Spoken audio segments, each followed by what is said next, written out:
What's happening, everybody? Thank you for being here on All Access Live with Kevin Rankin. If you came here from any place other than YouTube, I've told you before, man, just go to this place right below. Go to youtube.com/@accesskevin. And I would love it if you've not done so. Please subscribe to this channel. You're going to want to like this video. So hit the like button, hit the bell to be notified of my next guests. Got an amazing DJ, internationally renowned DJ, Tony Stewart, coming up on May 1st. And you'll get notified about all the upcoming guests that I have. Plus, you can go back through and you can look at all 315 some odd interviews that I've done in the past couple of years. If you want to, you can become a member of this channel as well. Members only exclusive benefits get you some interviews that are only privy to the members. I have some upcoming prize giveaways for a Flock of Seagulls shows. I might have to do something with Ed Souza's McBowl concert series, I think in Toronto as well. So make sure you become a member. And if nothing else, please become a subscriber. So go to youtube.com/@accesskevin and subscribe. I want to thank a sponsor of mine. 5 Star Guitars is in Oregon. So if you're anywhere outside the Oregon area and you want to play guitar, go to 5starguitars.com/all-access-live. Everything you see there, you're going to have a discount, and you can get the promo code of All Access 15 when you check out. Gives you 15% off. So you save a bunch of money that way. And Oregon has no sales tax. So if you order outside, and you want to order outside of Oregon and you want to buy great guitars, get accessories, anything like that, go to 5starguitars.com/all-access-live and use that promo code. Give you a big discount. They also do repairs, and you can do online lessons. So they do lessons in-house, but if you're in Toronto or Vancouver and you want to become a rock star like my next guests, go to 5starguitars.com. Let them know that you want to take lessons online, and they'll hook you up. So I talked to you about my next guest, and those of you in Canada, you already know these guys. Now, if you're stateside and you're a new waver, you probably know them as well, but for different reasons. They floated around the sort of genre of Depeche Mode, Ultravox, Spoons, and we're going to talk today about why, if you've not heard of them, why you should. So all the way from Vancouver, Canada, I've got Drew Arnott and his buddy Rob Bailey. How you doing, guys? Outstanding. Nice to see you. Excellent. Here we're going to make Drew huge here. Look at that. All right. So we get to show off that chandelier, get to look at your shiny face. Good to see you, sir. Look at Stefan Boudet. It says, hello from Quebec. And I've got Andrew Clowder from the Toronto area. So hello to both of those guys. Andrew's a huge fan of you guys, I know already, and he's been a big supporter of the show. So Andrew is a fantastic photographer. We know him well. If anybody is out there looking for a great photographer in the Toronto area, Andrew's your man. That's exactly right. You know what? If you subscribe to this channel and you look back about 3 episodes ago, Andrew was my most recent guest. So we showed off a bunch of photography. One of the things we did in that session, we looked at his outdoor photography, his animals, some stuff that he did with sort of landscape. But he's got incredible rock and roll photography, including stuff from Strange Advance. So, let's talk a little bit about old school Strange Advance. Just before we went live, Rob, you said, hey, what is it?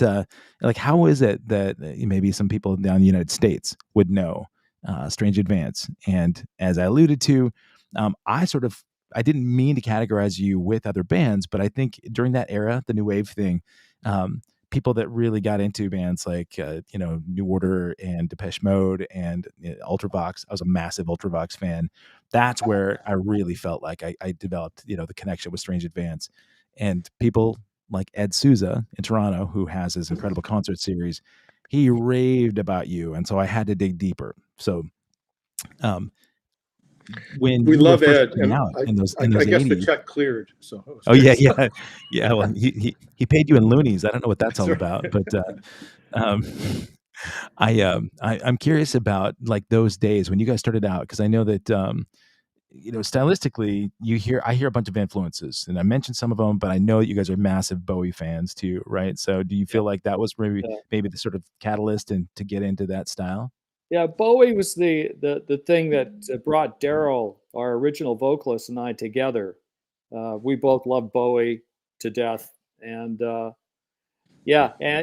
really think Darryl could have had a career as a Bowie tribute artist.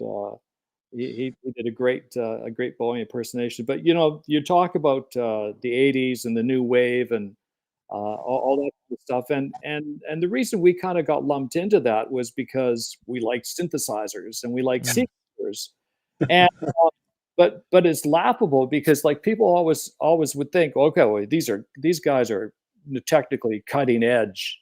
This is go to find out how it's done, and you see me in the studio with my we couldn't afford a sequencer from It's going in as C. fast as I can. And of course, like you, I started off as a drummer, so I felt like, all right, I've got the timing to be able to to pretend I'm a sequencer. So that's how we pulled that off. You mentioned like the sort of two-fingered thing. I play with a flock of seagulls, right? And a lot of people know Mike Score, my boss, right? He's known notoriously for his videos where one finger on the keyboard as he's pointing to the crowd during Iran. Yeah. But the guys with style. I mean, that was all part of the look. And meanwhile, he's got 4 other hands behind him that are playing, like these complex classical parts. But well, you see that's where Rob is my secret weapon. So I'm standing at the front, and I'm like, I'm a songwriter.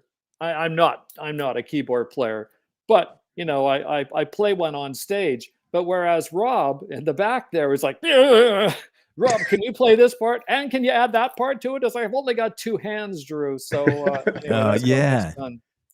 Well, like so the guy in Spinal Tap. Yeah, I got 2 hands, so I could play Nigel's bass part. That's right, and you're blowing drummers up left and right too, aren't you? And a little known fact: did you know that Rob actually used to tour with Spinal Tap? Oh, did you really?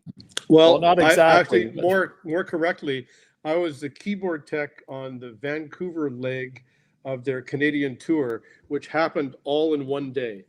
Oh, it was a cross-Canada tour. Newfoundland in the morning, did a show in Toronto in the afternoon, and then flew to Vancouver. I rented them all my keyboard gear and set it all up and everything, and just laughed my ass off on the stage. They were unbelievable. What a great band. I would imagine. Well, it's funny. I mean, when that band first took off and the movie came out, right? Rob Reiner sort of fooled a lot of people into thinking that wasn't a parody movie, that it was a legitimate band, right? And the guys could actually play, and so that allowed them to go out and do the tours, right? And I think the great thing about that is that the movie's way too close to home, right? I mean, we can all relate to it. It's. I remember watching it on the tour bus in the '80s, and we were all, the gig was great. Let's put this video on, and we put on Spinal Tap, and then the room went really kind of quiet. We're all like looking at each other, going, "Oh, this is way too close to home." Right? Yeah. We actually know a metal band in Canada who shall remain nameless. Yes. Who, after seeing the film, walked out and was like, "I didn't think that was funny." Oh man, we're not talking Helix, are we? Oh, you did not say that. You did not say that. Oh, no. Sorry, Brian. If you're listening, man, come back on the show. We'll talk about it. But no, I was a big Helix fan too, actually. So the funny thing is about that show, I've seen so many different iterations with like Michael McKean, and you've got gosh, what can I think of his name? Harry Shearer. Yeah. You can tell that off camera, and Christopher Guest. Off camera, that those guys are as funny off camera as they are on. And sense of humor is such a huge, important part of music, I think, in order to keep your sanity. Yeah. So in those early days, and you talked about maybe some of the influences that you had, Bowie seemed aloof and very serious in his music. But people that I've talked to that have worked with him said that his sense of humor was incredible, right? And so when you talked about being influenced by him, a lot, I mean, do you feel like maybe you picked up on some of his sense of humor as well? Well, no, I wouldn't credit Bowie with no. I have a very small sense of humor, so I'm sorry. But I will tell you this funny story I heard from a friend of mine. I just heard this story a couple of years ago, and Bowie actually showed up in Vancouver. I don't know what tour it was on, but it was right after he'd filmed The Man Who Fell to Earth. Oh, so wow. and Bowie did not like to fly, so he drove or took boats everywhere he went. And the big limo that he had in the movie was his personal limo, and it was parked outside the club. And so one night we're at the club, and a friend rushes in and goes, "You'll never guess who's here. Bowie's upstairs." I was like, "What?" So At your gig. So we go upstairs, and and he's sitting around this big table with his entourage and stuff. And I didn't want to bug him, but Darryl went up and asked him for an autograph and asked him a couple of questions. But anyway, Bowie, on his way downstairs, leaving the club, runs into my friend and his girlfriend at the time, who then became his wife. And Bowie, as they're crossing, Bowie grabs his girlfriend, leans her over and plants a big kiss on her lips. And my friend is just standing there in shock. It's like, okay, first of all, David Bowie just kissed my girlfriend. And it's like, do I have to punch David Bowie? It's like, what do I do? Well, when you're a star, they let you just come up and you just kiss them. Oh, yeah. Please keep American politics. We can't go there, man. But no, that's funny. So the thought of Bowie and his travel sort of preferences. I mean, we've got it too, right? We drive most places, and the joke in a lot of the '80s package shows is that a flock of seagulls are the only ones that don't fly, right? And so we do when we have to, but there's a lot of driving that goes into it. Yeah. When you think about those early days, those early '80s, the thing about Canada is that if you're on the East Coast, I mean, you can kind of traverse between Montreal and Toronto and Quebec City, but anywhere from Saskatchewan west, man, it's an all-day endeavor just to maybe make the next kind of decent town. So when you first started out, were you doing cross-Canada stuff, or were you trying to stay local in one area? Well, sadly for a lot of people in Canada, Vancouver, is has a big population base. Yeah. As you say, Toronto, Montreal, that's where 3/4 of the people in Canada live. Right. So when we play, unfortunately, most of our dates are in those areas. And much as we would love to, we're trying hard to find gigs in the hinterlands, so to speak. But it's not easy, because everything's like, as you say, it's like, all right, logistically, we got to travel 1,000 miles to the next gig. Right. We got to ship all our gear and stuff. It's like, that's a tough one. Yeah. Well, it's very expensive to keep a band on the road, as you know, Kevin. So man, it's crazy. And even more so. I mean, after COVID, everything got more expensive, right? So people that are paying more in the grocery store might not realize, and they're paying more for gasoline. Hotels are more expensive. Everything that goes into touring is tougher. And sometimes when people complain about ticket prices, they don't realize that it's not like the artists are patting their pockets with more money. Most bands are losing. Yeah, no, it's true. It's really difficult. I love that P.A. Arthur in the chat is talking about live in concert in BC, Sydney, BC, May 24th is your next show. Yeah. You've got, so I had May 23rd at Mary Winspear. Is that? No, they were going to be way too early for that show. They'd be, in line for, no, it's the 24th. 24th. Okay. And Sydney's like a little town on Vancouver Island. It's a very, very cool little theater. Yeah, it's about a 25-minute drive from downtown Victoria. So I love it. Yeah, there years ago, I searched places. I was looking up there as well. I mean, all the way up to Campbell River. I looked at that property up there. I fell in love with the island, and gorgeous. Coming from the States, I have always felt like there was an appreciation, there's a welcoming, from a lot of Canadians that brought, Americans in, especially musicians. I've always felt like it's more familial. And so when I would go up and I'd play these shows, and I think, man, people in whatever, Seattle or LA or Chicago, I don't feel like they bring us into the fold as much as like a lot of Canadians. And I love that area. I love the Pacific Northwest. That whole area on the island is gorgeous. And so this gig that you've got coming up in May, is this the first time you guys have played out there in BC for a while? Well, we played. We've played a couple times in the Vancouver area. We've Kelowna. played once in Victoria, but Sydney's outside of Victoria. It's the first time we've ever played there. Okay. And but yeah, as I say, I feel bad for everybody in the middle of the country, because I get requests all the time. Come here, come to Regina, come to Winnipeg. It's like, we'd love to. We're trying to figure out a way. Yeah, we'll make it. Rob, did you say you played Kelowna? Yeah, we did Kelowna there last year, which was a great show. Oh my goodness! Is it Rock the River? No. It was our own show. It was a theater there. Okay. Yeah. Kelowna is one of the most beautiful places I've ever seen in my life. I cannot believe it. Pretty cool. Man, well, how fortunate for these guys. Look at this. PA knows this. The Charlie White Theater, May 24th, Friday, 7 p.m., Sydney, BC, just outside Victoria. So if you guys are watching this, you've got exactly 1 month from today to get there, but tickets are going to be sold out. So you better get tickets now. When you talk about wanting to support people in the middle of the country, back in those days, those early days, the traveling days, and you mentioned that you did most of your shows back in, so the Ontario, province, radio was different then too, right? In the early 80s, you've had, I think, and you really were competing. I mean, I know that the CanCon or CanCon. Yes, that's right. There's the band CanCon, kind of as a play on a play on the Canadian content, but I always felt so bad for Canadian artists that had to compete with, sort of the commercial radio. And there was a nice sort of encouragement from the government that said, we have to have a certain amount of Canadian content in the radio so that it's not overloaded by the Michael Jacksons of the world. Right. Yeah. And so when that was out, the competition you guys had for radio, I'm guessing this is because I'm thinking like 1983, right? During that time. And New Wave was really just kind of taken off.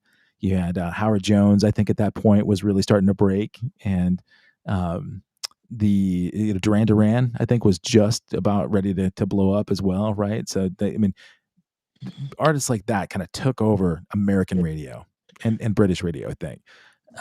But when you were up there, did you have management or are they record labels at all that were like trying to sort of vouch for you guys to push you in and get you? Well, something, we had pretty massive support from in the beginning there. Like we signed to Capitol in Los Angeles, and Dean Cameron was our A&R guy who ended up becoming the president of Capitol Canada.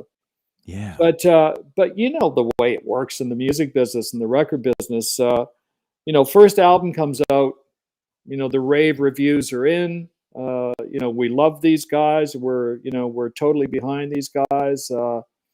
And then when the next album rolls around, our guy at the label is no longer there. Right. And the new guy is like, keeps coming back. Who's this strange advanced bunch of goofs? I'm not going to promote these guys. I didn't sign them. and I tell the story of getting a call from a friend in LA. It was like 3 days after our second album came out. He said, "Oh, I just bought your record at Tower." It's like, "Oh, that's awesome."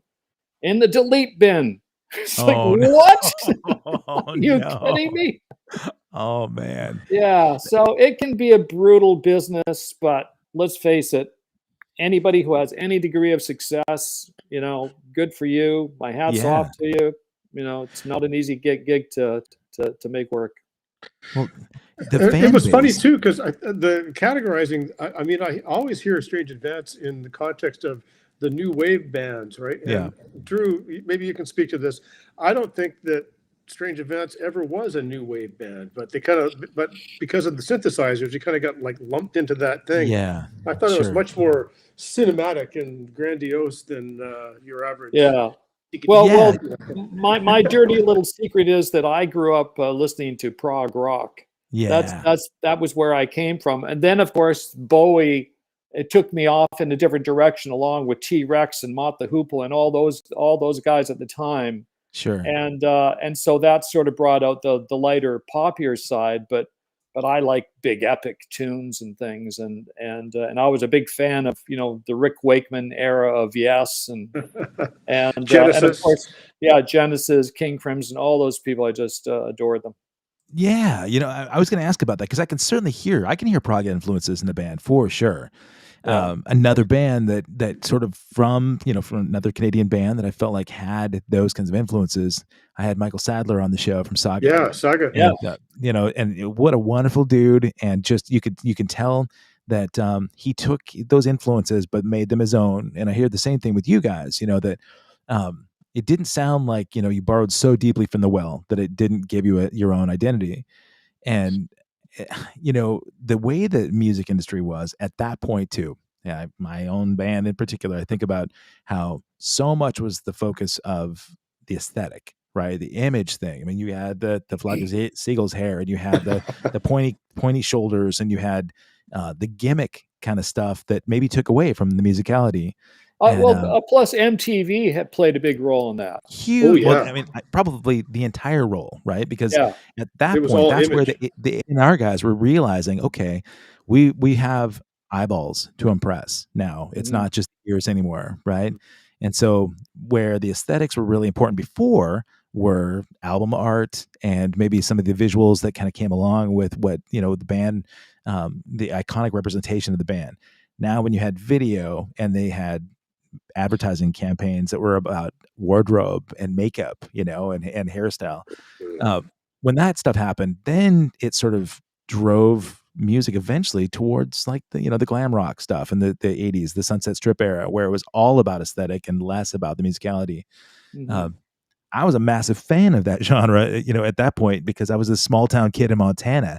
And I saw images and I thought, oh my gosh, the allure of those things was appealing. When I look back about it now, I think I missed out on a lot of substantive bands. There were a bunch of bands that I felt like I found in Canada that I wanted to break that didn't. There's still to this day. There's a band, one of my favorite bands of all time is Big Wreck, Ian Thornley. Right. Yeah. And you knew he's a prog fan.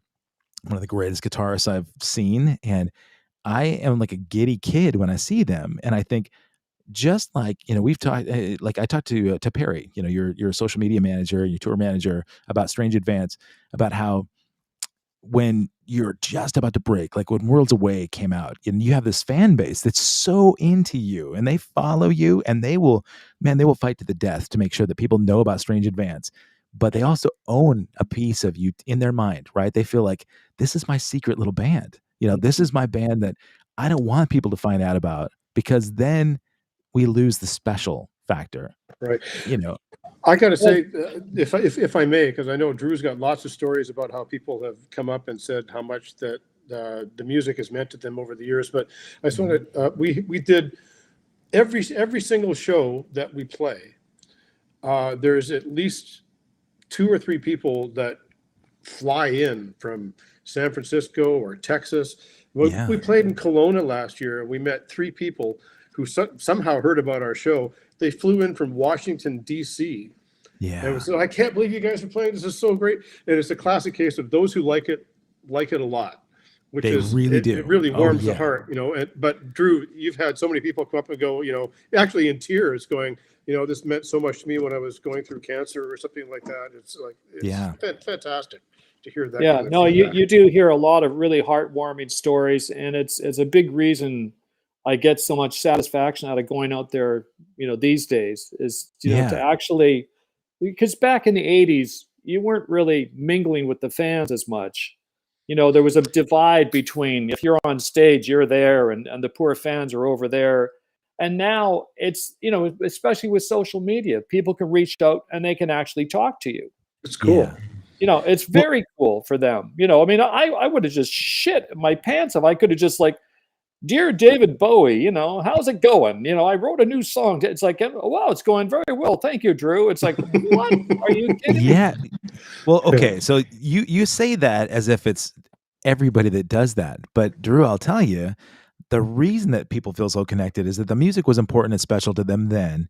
But the fact that you do give them the time of day and you do answer the questions and you do respond, not everybody does that. It's great that social media allows that. But the fact that you are approachable that way, I feel like that's what's going to maintain your connection as time goes on, right? I mean, you had a long time off, right? There was a long time when Strange Advance wasn't playing anymore. And so maybe talk about that a little bit, and maybe where you got the appreciation for those fans. And I even have a hard time calling people fans, to be honest with you, because they're such supporters of the music that they become friends to me, you know? That's And my so, favorite part of the show, Kevin, is after we yeah, finish playing, you run out and you meet people and you just hear all these great stories from people about, oh, this song meant so much and I can't and we also get I can't believe you guys are still playing. yeah, you know. right. Well, And sure, because a lot of it's the bands that wonderful. maybe they grew up with weren't anymore, Yeah. right? It's wonderful. Yeah. Well, how about during that time? Like, so maybe take us through the point where the band was breaking. You talked about the A&R guy that disappears from Capitol. And so maybe you kind of get swept under the rug a little bit. A What? little bit, a little bit. Yeah, Like, the Americans did not really know what to do with this sure. exactly. They weren't really totally embracing the British, the UK scene at that particular moment in time. Right. And I remember the president of the company was like, worlds away to him was, that generation's Knights in White Satin, Moody Mhm. Blues, Wow. and so he had like just unshakable belief that we were going to be huge and stuff, and of course we did moderately well, and different areas around the world seemed to appreciate us and stuff, but Germany. oh sure, we had great success in Germany and Italy and some success in the UK, but yeah, you talk about that new romantic time period, Yeah. and of course, press always want to lump you in. They want to label you, and the worst question I ever got asked was, and people ask all the time, describe your music. It's like, Yeah. I'd really rather not. It's just, why don't you describe it? You listen to it, tell me what you think. But Yeah. I was going to say, I on the side here, I'm looking at the comments from fans, Yeah. and someone's mentioning the Mellotron, and the Mellotron, just is such a big part of my musical history, because of course, I was into all those prog rock bands and stuff, and back then the Mellotron was the sampler of the day, an Sure. analog The sampler, sound of whatever was Prague. recorded on tape, Yeah. and also, when I came back, I had to go to London, England, to buy the Mellotron because you couldn't buy one here. And I get back home, and then Darryl and I had formed this band, Strange Advance. Well, no, not Strange Advance at the time, Slam. And because Darryl sounded just like Bowie, and we had the Mellotron, so it's like Space Oddity, look out, Yeah. which reminds me of a time.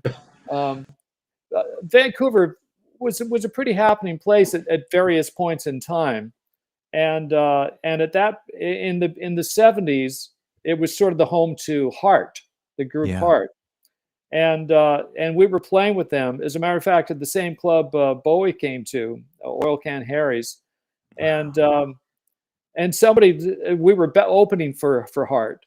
And they said they saw our set list, and Space Oddity was on it. It's like, well, you Oh, can't do really? that because we do that. It's like, oh, They oh, were we doing it can't. too. Oh my gosh. We Wow. can't we? That was a popular song. So yeah, so we ended up playing it and basically losing our heart relationship Oh, after that. But yeah, it's not like you were doing a Heart tune, right? But yeah, that's funny that you did a cover that they were going to cover. yeah, And they, yeah. yeah, well, But I felt like, no, sorry, we own it. We've got the Mellotron, you don't. We get to yeah, cover it. So that's yeah. legit, man. That, well, I mean, of course they were based in Seattle, but that Vancouver Seattle connection is really, really strong. And Yeah, well, Well, for a while, Mushroom Studios was for a where time period, they were actually they were mainly Seattle, but they were based in Vancouver for a chunk of time and recorded their first. As a matter of fact, my Mellotron's on their first album. is it really? Yeah, Oh my yeah. God. They Well, rented it from I me. mean, you think about, talked about recording. I had a lot of friends in the music industry that went up and did the same thing you guys did. Fairbairn recorded their stuff up there Yeah. at Little Mountain Studios. And that experience from some of my friends has been one of the defining moments for them. They felt like even without like a massive amount of commercial success, that working with somebody like that in the studio was as big as you can get, right? I mean, Bruce was doing everything. I mean, from Loverboy to Aerosmith and Oh Bon yeah, Jovi right at that point, Yeah. right? So, yeah. so how did that come about? Did the record company say, you know what, this is what you need? Well, no, you know what? It was all down to Bryan Adams. Really? Bryan Okay. Bryan was a fan of the band, and Darryl actually toured with them. The first Bryan Adams tour across Canada, Darryl was in the band and Okay. played Bryan our demos. And Bryan said, "Do you mind if I play this for someone?" And so he played it for Bruce Fairbairn, who and then turned and sent the tape off to Dean Cameron at Capitol. And Dean's going, "I already love these guys. I've got this tape." The guy from the whoever the LA connection was at Capitol had sent him the tape, so he was on board right off the start. And so we started the process of recording the record with Bruce, but it was the all-star time period in Vancouver. Bruce Fairbairn producing, Bob Rock engineering, Mike Yeah. Fraser assisting, Dave Ogilvie assisting. Oh my I God. mean, it was unbelievable. Wow. It was Yeah. like the biggest golden names. age of Vancouver rock, you know. Yeah, no well, I mean, like, really, if you look at rock and roll history, you go back and you look at all the records that those guys have worked on, you probably hit 25% of everything from late 70s on, Oh so yeah. Oh yeah. it, I actually Bruce actually invited me in to play on an Aerosmith album and a Van Halen album, and actually he even invited my sister Aileen to come and play bagpipes on a Bon Jovi record. no kidding. Yeah, Oh yeah, my God. That is awesome. yeah. What track did she do bagpipes on? I'm trying to think of. Oh, you know something? I don't know if they used the track, but they Okay. but Aerosmith used my mom. We're from Scotland originally, and my mom was from the Hebrides, so she spoke Gaelic. So Oh my there's a goodness. track on Permanent Vacation with my mom speaking Gaelic, and then That's your mom. yeah, that's my mom. Oh, that's rock and roll, man. I Oh, love very that. cool, very cool. Yeah, Ed Souza's in the chat saying that Canada definitely Ed. rocks. Well, of course. I mean, guys, if you're watching this and you don't know who Ed Souza is, you should. You should. He's a man. And I hate to say this, man. I'm not blowing him up because he's here, but I will tell you guys, we wouldn't be sitting here right now if it wasn't for Ed. Ed was a Oh. massive person to encourage me in the podcast realm. Has connected me with a lot of my heroes and people, in the music business that I'd wanted to sort of have conversations about. But over all of this, he's the most unselfish person I've ever met. Everything he does with Classic Bowl and his concert series, where he's supported the Ronald McDonald House, he's a philanthropist. He does all this work for charities. He's got an incredible amount of merchandise that's all geared towards supporting these charities. And I don't know how he does it. I really don't. I mean, like in the music business, you see so many people that are shady and unreliable, and they're nefarious, and they're out for themselves. If people, first of all, do a little search for Ed's McBowl rock concert series, track down these shows, man, because he does shows all year round, and support the merchandise. I will tell you, man, that I think the Canadian music industry has benefited so much from the work that he's done, and then the stuff behind the scenes. So Ed, man, props to you, dude. Absolutely. I and I've told Ed that, there very likely might not be a Strange Advance out there. Yeah. If not for Ed, because he kept phoning me, "Come on, Drew, put the band back together, get out here and do it." It's like, oh, Ed, it's like, I'm not ready for that. But eventually, he wore you down. He pushed me into it. Yeah, I've only known Ed a couple of years, and he's like the closest thing to a saint in the music business in Canada that I think I've ever met in all my years.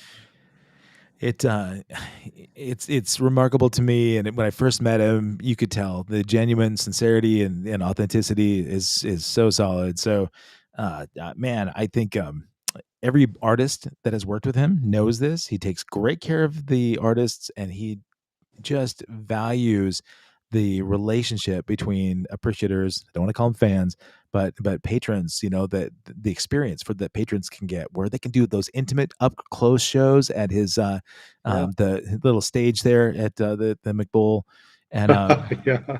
yeah, and really, I mean, I think when we talked to Drew, I talked about how you make this connection with the people that support you. You respond to their Facebook comments, or you chat with them online. Those kinds of connections, I think, are what Ed really values. That there's a humanity in musicians and artists that a lot of times people wouldn't get to see unless they were sort of introduced in a little bit more of an intimate way. And you said that Ed was pushing you to get the band back together. Now I want to think Hugely, about, like, because you talked about, okay, so Fairbairn, he works on the record. You got all these amazing people working on your record. You get the deal with Capitol. When A&R, sort of like American A&R kind of sweeps you under the rug a little bit in terms of commercial radio. Were you guys still out trying to slug it out on the road, or what were you doing to try and keep your fan base at bay? We were not much of a slugger kind of a band. No, okay, no. What I meant when I say slug it out, in my terms, it's like you're driving in a van with a whole bunch of people packed on top of each other. Nobody's getting any sleep. Nobody's eating well, and you're just out kind of like on fumes, to make sure that you can still go out and play music. Not physical slugging. Yeah, no, I know what you mean. No, when I say that we weren't a slugger kind of band, I mean we weren't very into self-promoting or anything like that. Okay. I see you holding your hands out. Can you hear me okay? Yeah, you're there. You're there. Okay. Good. But yeah, so we weren't into playing the game. We just wanted to write music and make records and do that. That's what we were in it for. And so by the time, and also we came off the road the end of the 80s, and we had, like, the plan was to make a new record and stuff, but in that time period, everything got turned on its head, as with Nirvana and It Smells Like Teen Spirit, all that kind of stuff. Sure. The 80s sort of all of a sudden, a typhoon came along and swept it all away. It's a brand new game now. So in that space, let me interrupt you for a second. Did you have somebody like management booking shows for you at that point? Here's our management situation. We started off because Bruce Fairbairn, the first record I think he probably made was by a group called Prism. Oh yeah. And he did a great job producing. He was actually in the band originally, and he did a great job producing the record, and got a reputation for being a really solid record producer. He could, make good product, bring it in on time, under budget, and all that kind of stuff. Yeah. And he at that time had just recorded Loverboy. And Bruce Allen was involved in the management of Loverboy. So Bruce said, well, maybe Bruce Allen will be interested. So, Bruce was going to manage us. That was the plan. Didn't really work out for various reasons. I don't want to get into it, man. Let's hear it. What reasons? Hey, Bruce is an old guy now. But he can still beat me up. he's got a big microphone, so he's nice. Okay. So we ended up signing to a company called Management 3 in Los Angeles. That was Jerry Weintraub's company. And because I was into like orchestral music and soundtracky kind of stuff, I thought, oh, this is going to be a great fit because he's into films and stuff. So this is going to be a means of actually, working my way into that end of the business. But sure. That didn't work out. As a matter of fact, when we did our second album, we tried a few people out before I ended up producing, the record myself. But when we were in London working with Michael Kamen, he was like... he was David Bowie's musical director on the Diamond Dogs tour. he worked with Eurythmics. He did all their string arrangements and stuff. And of Right. course, Queen's he was right. Queensryche. He was also Pink Floyd's, kind of guy, in-house arranger kind of guy and stuff. So anyway, one day he invited a friend of his over to the studio, and because his friend had a Fairlight, which were very rare at the time. This was back in the days when, a cheap sampler, whatever, would cost you like, maybe 10 grand. A Fairlight was 40 or something. It was just crazy money. But anyways, his friend comes to the studio, brings his Fairlight, and they start working on sounds for one of our songs, We Run.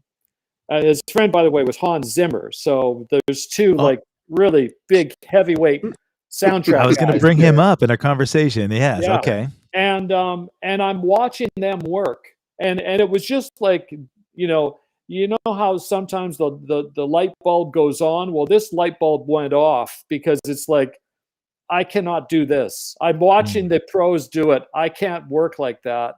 Sure. They were so fast and so prolific and so good.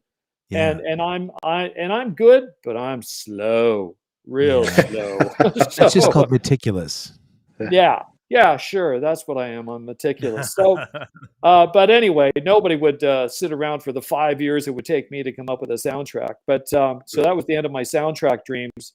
So we were managed by Arthur Spivak at Management 3, and his big claim to fame was he brought Midnight Oil over from Australia. Oh, yeah.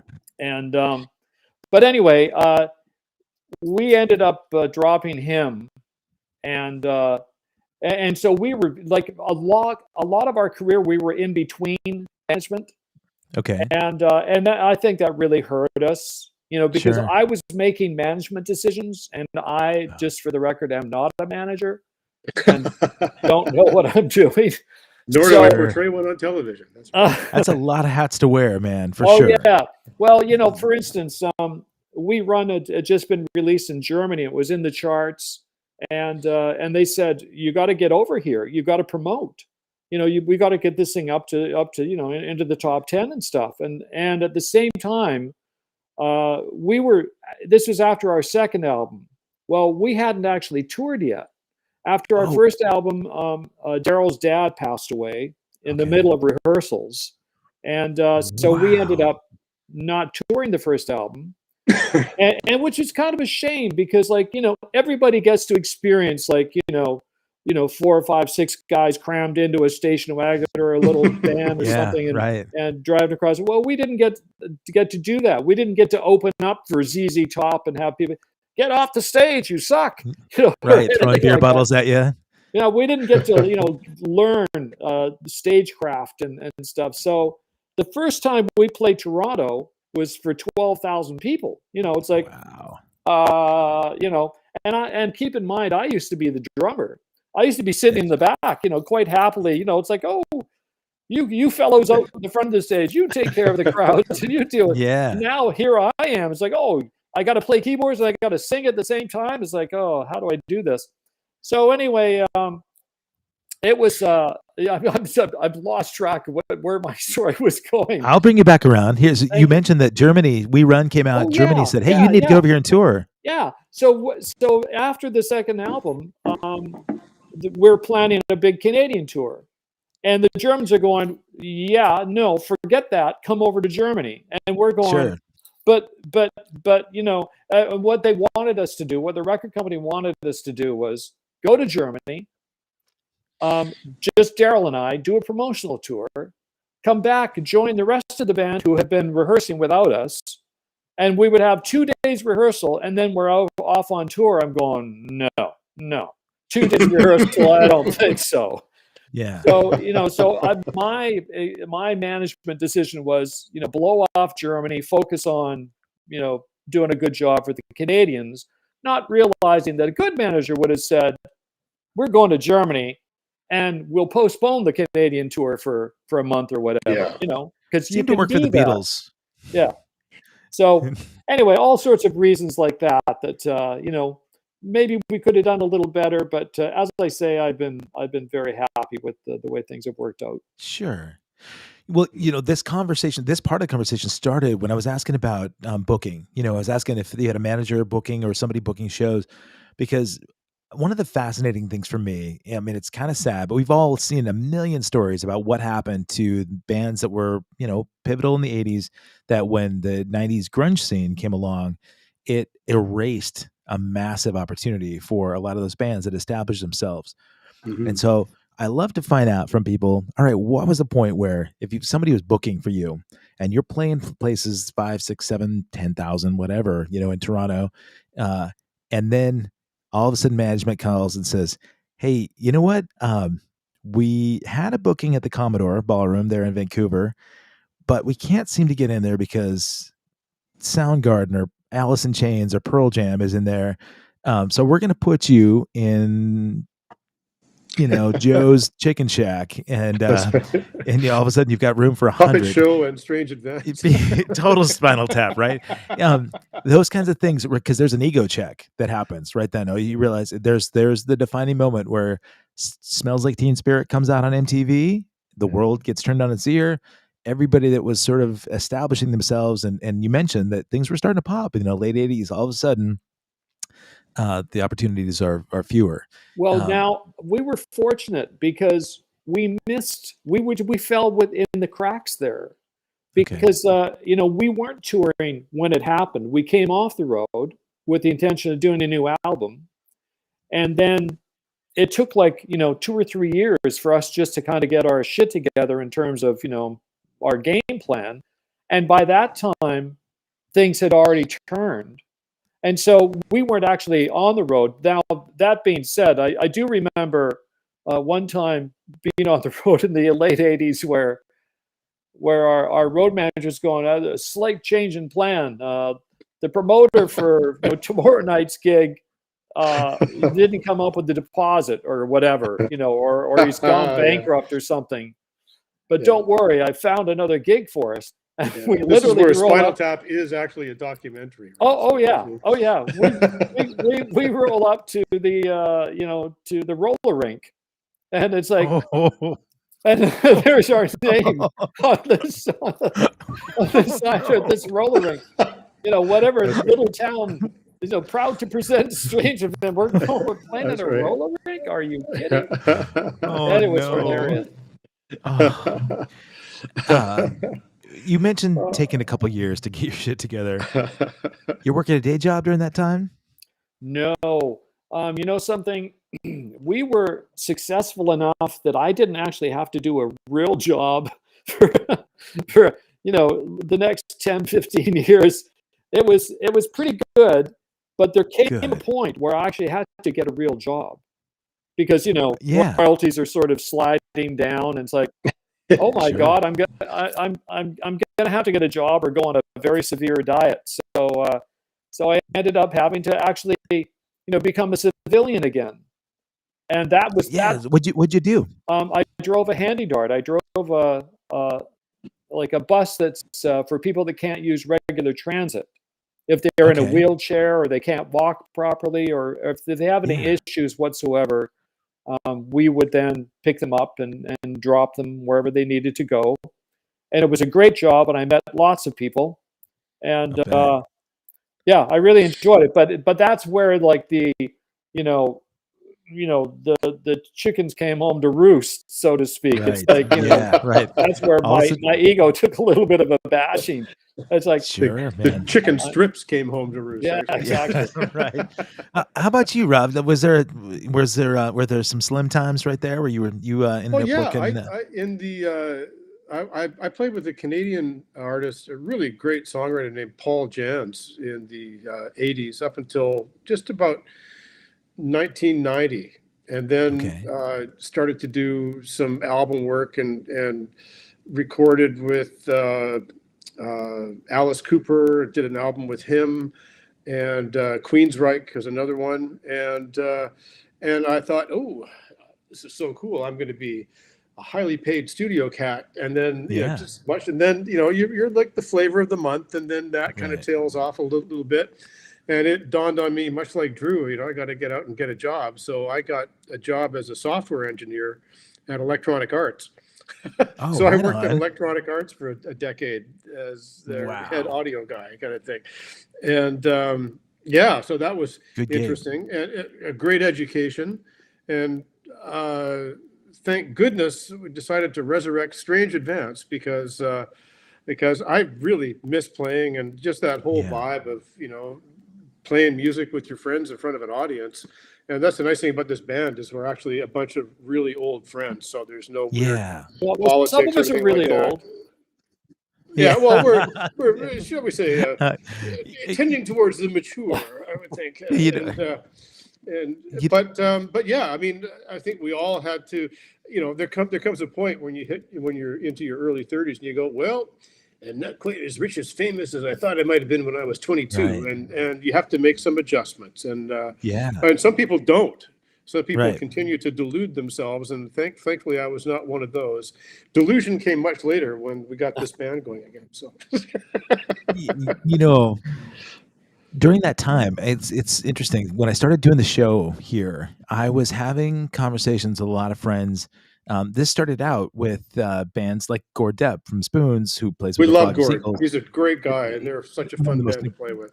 yeah. I mean, that guy's as much a brother as a bandmate you could possibly have, right? And but we were chatting initially on live streams about, wow, this thing the COVID might take us out for Yeah. a couple months. We might be out of work for a couple months. What are we going to do?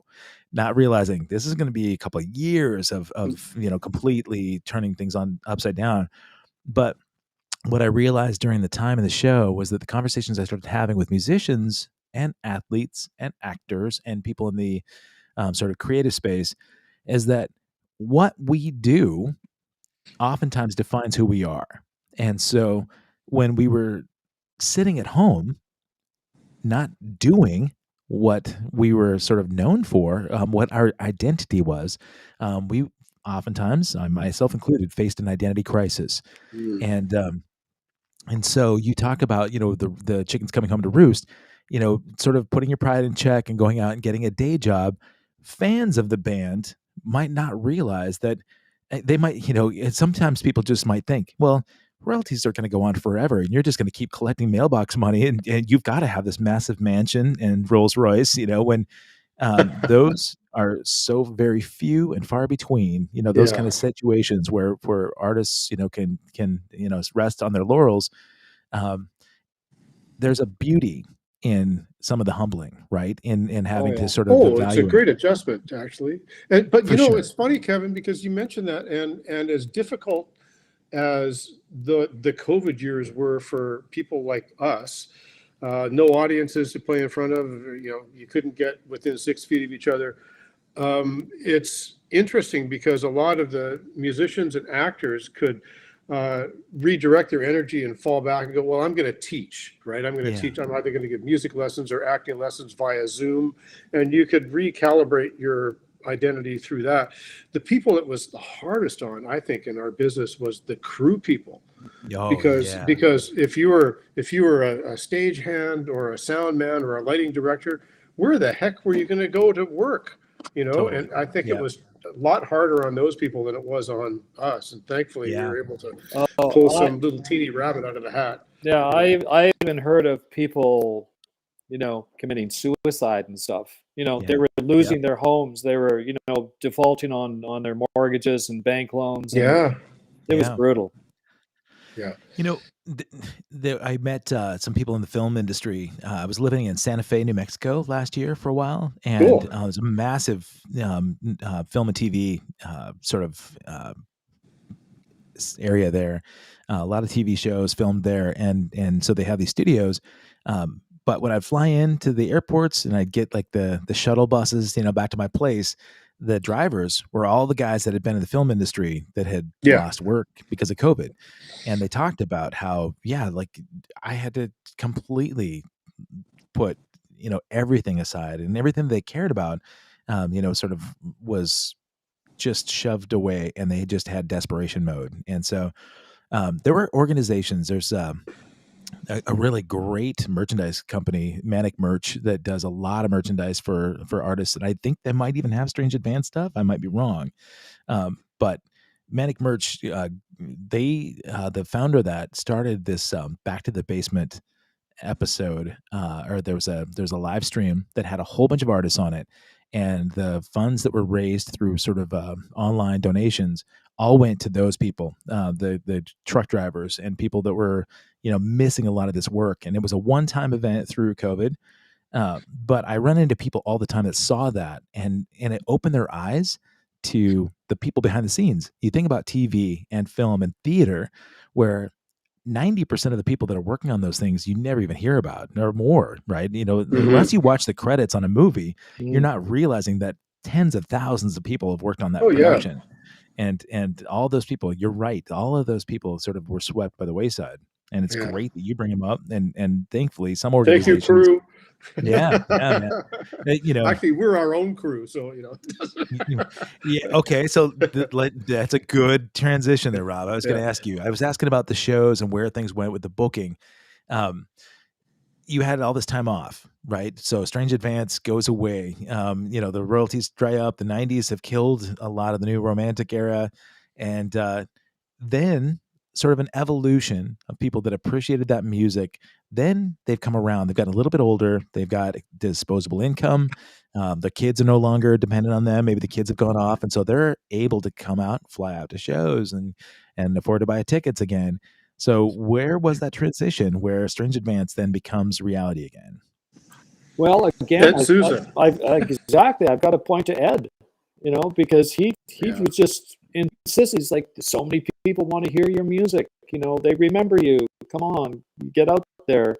And Drew's like, no, I'm driving a bus, man. Leave me alone. No, he was a big part of the reason for it. But of course, over the years, I've heard from people that and had lots of requests to play and stuff. But it's a big, Rob sort of alluded to this earlier. Technically speaking, we're a complicated act. Sure. Where it's definitely not, bass, drums, and guitar. It's way beyond that. Band.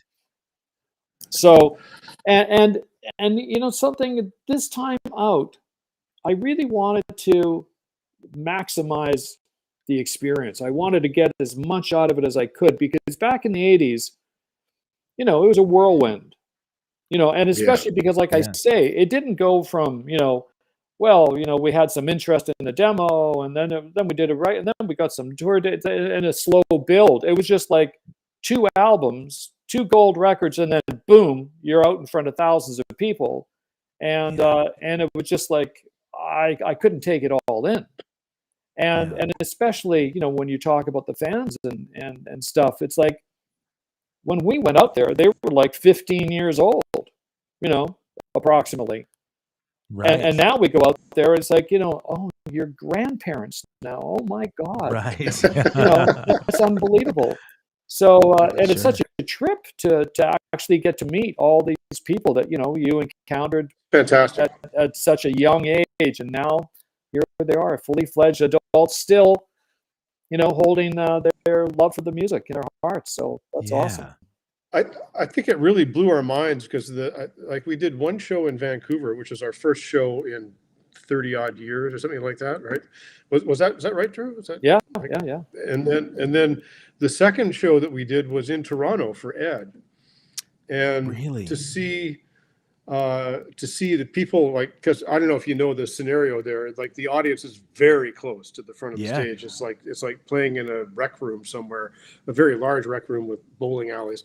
And at the Heineken stage, played there a few times. And just like watching the reaction of the fans, who we didn't even know, like, is anyone going to come and see the band? Like, we were genuinely concerned, like, oh, I don't know if this is going to fly or not. But seeing the well, I think religious fervor is a bit of an exaggeration, but there was definitely some enthusiasm that was, people actually, I've seen people actually like tears and stuff like that going, I can't believe I'm actually seeing this live. And it was so touching and so mind-blowing to see. It's, I can't wait to go and do it again. It's just so much fun. Well, it's really cool.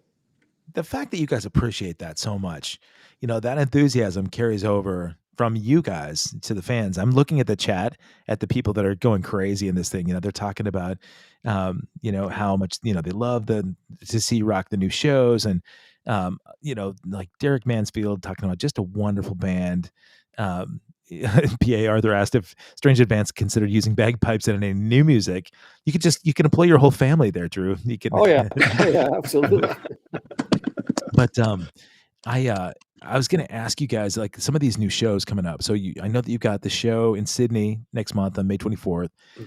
You've got a whole series of shows kind of from month to month over in Ontario as well. Are you doing new music at those shows? Well, new to the fans, yeah. Okay. We're definitely trying to keep things fresh, for us as Sure. well as them. Yeah. And but as we add more and more tunes to the set, of course, you can only play. Nobody wants to see us do a Bruce Springsteen 3.5-hour set. So, so yeah. So I think a few people might, but yeah. Yeah. So, but yeah, no, we're definitely trying to make it interesting for people and have it a flavor to each show that we do. Yeah, and we're even taking a couple of older tunes and doing some reworkings of them, so you'll kind of, that's vaguely familiar, but it's not note for note copy. Like a few things have been substantially updated, and we're adding new things to the repertoire all the time. But we got to get through this season to see if we can't get another record out, because the last one, how many years did that take to get 4 out there, Drew? Well, yeah, no, anyway, if you need Ed if you need Ed Souza to push you, I'm sure that would happen, right? Oh, Ed's going to be pushing us hard. Are you out there, Ed? Oh, yes. Can you hear me? Yeah. I just saw someone write, we would love to see a flock of seagulls with Strange Advance together. I think that would be a great double bill, actually. Yeah. Well, you know what? I mean, we've got an entire Canadian tour planned all of November, and I think it's we're the only bands that aren't Canadians. It's Honeymoon Suite, Men Without Hats, Spoons, and a Flock of Seagulls. I don't see why we couldn't have Strange Advance on that bill as well, right? And then we just it's a lot of shows, a lot of ground to cover. There are a lot of 15-hour drive days, where we're rolling in and just throwing down and go. But I hate to be the fly in the ointment here, but it's not for me. Yeah, no. It does take a certain amount of moxie and fervor to do that, and still survive. A lot of this gray hair came from a handful of those, but PA Arthur in the chat just reminded me, I got to ask you about the Nova Heart cover that came out a couple years ago. Oh my God, that's so good, man. It's such a great cover. It's a great song. Was that part of the Spoons album that had artists that paid tribute to the record? Yes. Echoes. Okay. Yeah. So you must have had a relationship with Gord for a long time then, Gord and Sandy? Well, the funny thing is, the very first dates that we played live, we did a handful of dates with the Spoons.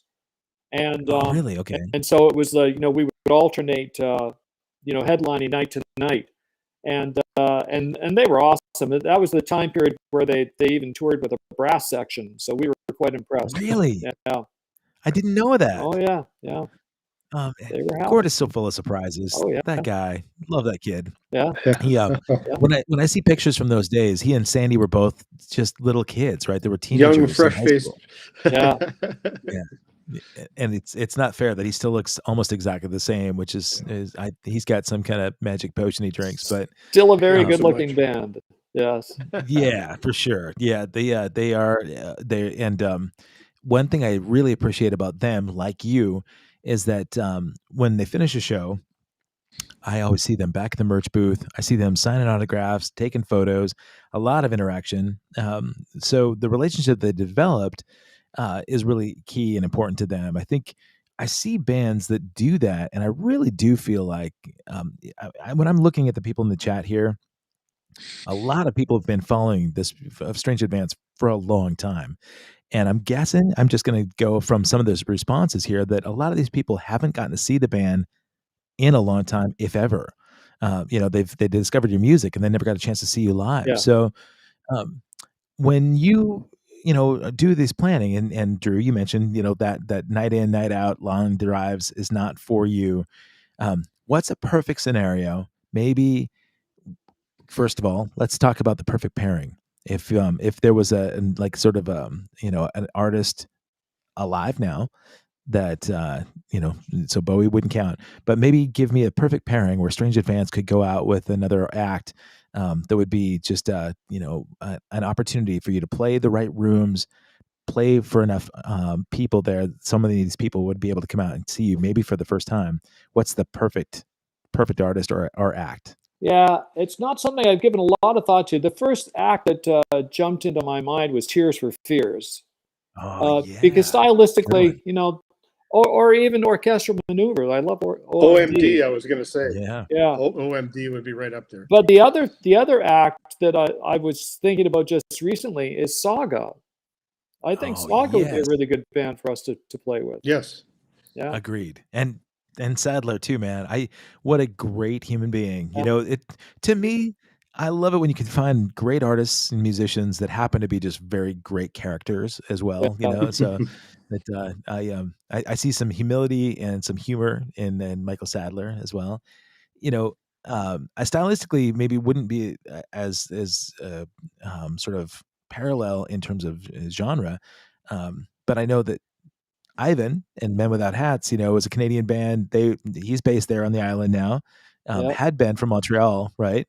And I see him doing the same kinds of relationship building, where his band has just endured the test of time, and they're out there working with people to sort of keep that community going. It's a very familial thing. Mm-hmm. Well, I think at this stage of the game, Kevin, I think any band that doesn't appreciate and treasure the fans that come out and see them, I mean, you don't know what side of the bread is you're buttered on. I mean, sure. That's the most important thing. And without the audiences coming out and still appreciating the music, you might as well stay home and watch reruns of Seinfeld on the couch, because it's all about the audience and appreciating your audience, I think. But I'm glad that you guys see it that way. Sometimes like time off, allows that perspective for sure. But it sounds like you had that from the beginning. I wanted to just point out, Perry gave me a handful of these dates. So we've got the May 24th show in Sydney, BC. We haven't actually June 12th. You're doing. We haven't actually announced the other dates yet. Oh, if that's what you were about to do. I was about to do that. Is that you want me to keep that quiet? Okay. Let's just say we have some big surprises coming down. There are some huge ones, some really big shows. So why don't we do this? We'll just tell people to go to strangeadvance.com. Yeah, right? yeah. That'll happen. We're very close to being able to announce some shows, and we'll make some people very happy, and we will disappoint others, unfortunately. But eventually, if you're out there, we're going to come and see you at some point. Don't worry. Yeah. Well, you know what we can do, folks, if you haven't done so, you can actually subscribe to this channel. If you go to accesskevin.com, there's a page that talks about the show. I've got this video embedded in there. I'll have some links, and I can actually maybe when Drew and Rob announce these dates, I'll just post those right there too. So you can either go to strange.dance.com or you can go to accesskevin.com, take a look at this event, and you'll see some really. I was excited to announce these shows. These are some really cool shows. So there's the cliffhanger for you. And if OMD, if you guys are out there and you're listening, or maybe Saga, Tears for Fears, any of those bands that are out there, why don't you corral Strange Advance, get these guys on board, and give them a tour budget, man. Don't make them sit, in the back of a back of a little passenger van and eat ramen. But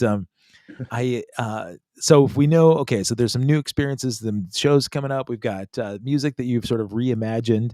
What does 2025 look like for Strange Advance? Well, again, it'll be trying our hardest to get into those areas of the country we haven't made it to yet. And of course, we'll have some time to work on some tunes and hopefully at least maybe squeeze out an EP or something. But we'll try to get some new music out there. Did you ever make it to Germany? No. Oh, No. As a matter of fact, oh, I know what it was. I had seen an ad for an album that we had a track on. I'm going, oh, I've never seen that before. It's like, so I just bought an album, one of our own albums from Germany. oh, did you? Yeah. I went to Germany with Gino Vanelli. That was fun. Did you? When was that, Rob? That was 1990. Okay. Yeah. I got a handful of buddies that have been out tour with Gino for a long time as well. So Oh yeah. Reinhard Meltz is on drums and Sandy Wilson on bass, and yeah, Gino, big Portland contingent right here in Portland, Oregon. So the last thing that sometimes I love to just get a sense of this, and this will be perfect for you guys because you've got such a fan base that think they know you. But I'll start with Rob, and then Drew, I'm going to give you a second chance to think about this. I love to know guilty pleasures. So what is something that somebody might be surprised to find out that you either something you listen to, something you like to partake in? So Rob, you first. Oh, someone's surprised. Oh, where to begin? First of all, I have no criminal convictions, so that might come as a surprise to some people. So yeah, what kind of musician is that? I know. I just wasn't trying hard enough. Well, You say conviction, so you're acquitted on all charges. I like gardening and cooking, and I'm a parent, and I love playing music. I also play in a country band, so. Oh. There you go. That would come as a surprise to some people. Yeah, that's a good one. Are you playing live with those? Actually, band? In fact, when we played in Kelowna, my country band called Dirt Road Opera was the support act for Strange Advance. It was the most delightfully weird combination ever, but it was a fantastic night. It was fantastic. Double duty, nicely done. I play pedal steel. Oh, really? Okay. I'm sure there's some YouTube footage out there of that. Yeah, there is actually. All right, Drew, you're on deck, man. I'm going to make you big for this one. I'm going to have you divulge your guilty pleasures. All right. You know something? I'm a big fan of science fiction, and Darryl and I both were very influenced, especially by Blade Runner. Lots of Strange Advance tunes were inspired by Blade Runner. And but here's a funny little anecdote for me, anyway. When we were working with Michael Kamen, he had never seen the movie Blade Runner, and London is one of those places where you can practically see any movie ever made somewhere. There's like a little repertory theater, cinema everywhere, and so we dragged him all out there to watch Blade Runner, and it's like, what do you think, Michael? Pretty great, eh? Well, he hated it, and he especially hated the music, and it's like, really? What? Because he was actually friends with Vangelis, right? So, and he thought, Vangelis did a terrible job, and we're like, what country are you? Anyway, this is just bizarre. Well, a couple of years later, I'm watching a film, and I see that Michael has done the score for it, and it was another Ridley Scott film, and my God, the soundtrack was a total rip of Blade Runner. I couldn't believe it. I thought, oh, Michael. Yeah, man. Did you ever talk to him after that? No. We did not end on good terms. But okay. I did write him a nice letter, and he got that before he passed away. So I'm happy about that. But I will say that my guilty pleasure is I love sci-fi films, and there are a lot of really great serious sci-fi films out there. One of my favorite films I just saw it advertised is Galaxy Quest, which is a very lowbrow sort of, but it's what a fun film. So there's my guilty pleasure. Check out Galaxy Quest if you haven't seen it before. I love it. You mentioned Hans Zimmer before. There's an amazing documentary that I just saw. It was a BBC documentary that's on Netflix right now. Don't know. I know that Netflix Canada is different than what you get in the US. So hopefully you can still pick that up. But it was on Hans Zimmer, came out a couple years ago. And there were some really cool stories that were about him getting his first break. Really, Rain Man was like the first movie that really took him over the top, where he got his Grammys for that. Yeah. And, but Interstellar was one that is one of the greatest compositions of all time. Oh, And yeah. it's my son's favorite movie. We've watched it a bunch of times together. It's one that brings him to tears, and Yeah. watching some of the stuff that he does in the documentary where, the director of the film will come and say, look, I think this happened with Pirates of the Caribbean. You've got less than 2 weeks to come up with the score of this. Sorry, man, you're under the gun. Can you pull it off? And he went home and overnight worked through the night, 13 hours straight, came up with all the themes for Pirates, and which became one of the most iconic, soundtracks ever. Wow. But Hans Zimmer, man, that guy, and he He's the said, man. put music in front of me and I get swimmy. I don't like it. I don't want it. That's not my thing. I just want to feel.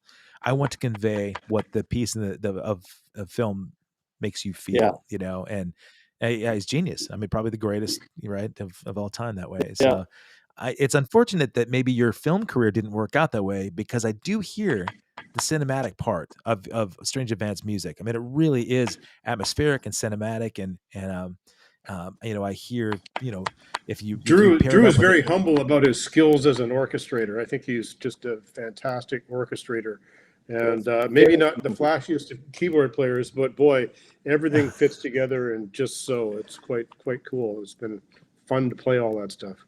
What do I owe you for that? Yeah, the check nice. better be in the mail, buddy. That's all I could say.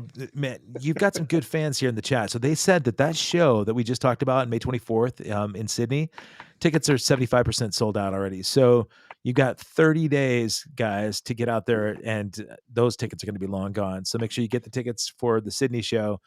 Go to accesskevin.com and make sure that when they announce them, I will have those tour dates put together on my site. Awesome.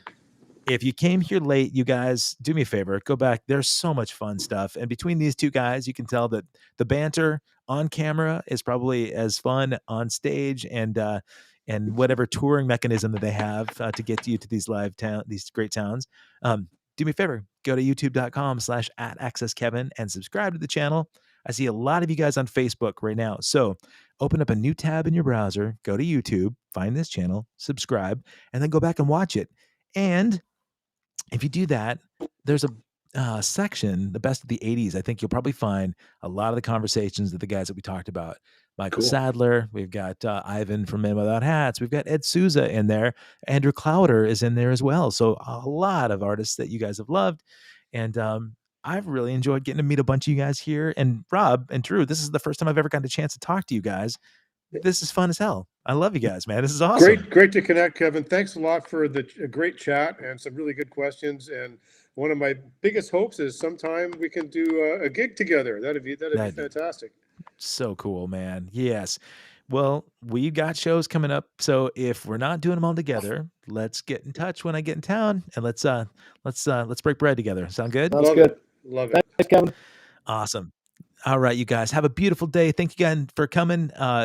Wednesday, May 1st, DJ Tony Stewart, man, come back from for the show. We've got he's toured with BT and the Roots and Pharrell and all these amazing people, but he just did a killer live stream, and is a dedication to Prince, my all-time favorite artist. And so we'll talk a little bit about that. You'll find out about it if you subscribe. Drew, Rob, thank you guys so much. Have a great time. May 24th in Sydney. Oh, look at that, balloons. We're celebrating. All right, everybody. Have a beautiful